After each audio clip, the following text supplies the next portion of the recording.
అందరికీ నమస్కారం.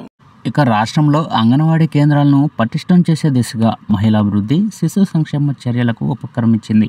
పూర్వ ప్రాథమిక విద్యను పక్కాగా అమలు చేయాలని రాష్ట్ర ప్రభుత్వం నిర్ణయించిన నేపథ్యంలో పూర్తిస్థాయిలో సిబ్బంది నియామకంపై దృష్టి పెట్టింది. ఈ మేరకు అంగన్వాడీల్లో పనిచేస్తున్న సిబ్బంది ఖాళీలు, రిటైర్మెంట్ల వివరాల సేకరణ చేపట్టింది. లెక్కలపై స్పష్టత వచ్చాక భర్తీకి చర్యలు చేపట్టాలని నిర్ణయించింది.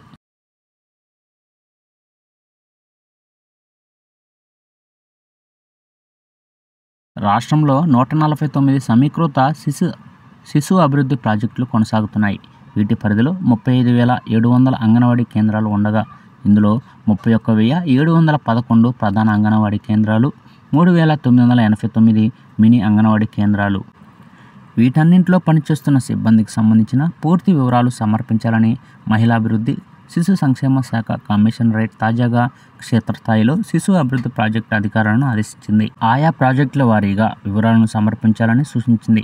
ప్రస్తుతం పనిచేస్తున్న అంగన్వాడీ టీచర్, హెల్పర్ వివరాలు, ఖాళీలు, సెంటర్లోని రిజర్వేషన్లు, ఈ ఏడాదిలో పదవి విరమణ పొందుతున్న వారు, ఇప్పటికే పదవి విరమణకు అర్హత సాధించి విధుల్లో కొనసాగుతున్న వారి వివరాలన్నీ సమర్పించాలని ఆదేశించింది. ఇప్పటికే పలు ప్రాజెక్టులకు సంబంధించిన సమాచారం జిల్లా సంక్షేమ అధికారులకు చేరగా త్వరలో కమిషనరేట్కు సమర్పించేందుకు సిద్ధమవుతున్నారు.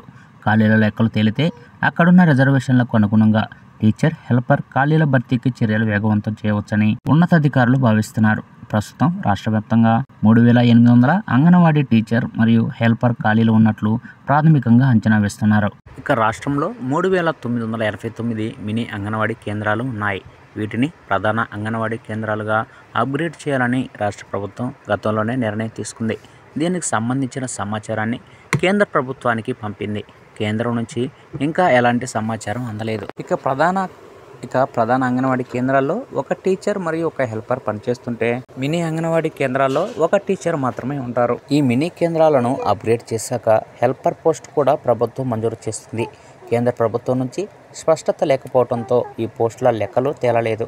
అప్గ్రేడేషన్ ప్రక్రియ పూర్తయితే మొత్తంగా హెల్పర్ పోస్టుల సంఖ్య గణనీయంగా పెరుగుతుంది. ఇక అంగన్వాడీ టీచర్లు, హెల్పర్ల పదవి విరమణకు సంబంధించిన ప్యాకేజీ పెంచుతున్నట్లు రాష్ట్ర మహిళాభివృద్ధి, శిశు సంక్షేమ శాఖ మంత్రి సీతక్క పలు సందర్భాల్లో వెల్లడించారు.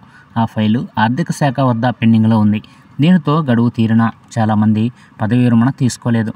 ఈ క్రమంలో పదవి విరమణ పొందవలసిన వారి వివరాలను కూడా సమర్పించాలని, ఇప్పటికే రిటైర్డ్ అయిన వారి వివరాలను కూడా అందించాలని ఉన్నతాధికారులను ఆదేశించారు. చూసారు కదా ఫ్రెండ్స్, ఈ అప్డేట్ కనుక మీకు నచ్చినట్లయితే లైక్ చేయండి. మరెన్నో లేటెస్ట్ అప్డేట్ న్యూస్ కోసం మన ఛానల్ అయితే సబ్స్క్రైబ్ అయితే చేసి ఫాలో అవ్వండి friends. Thank you for watching friends.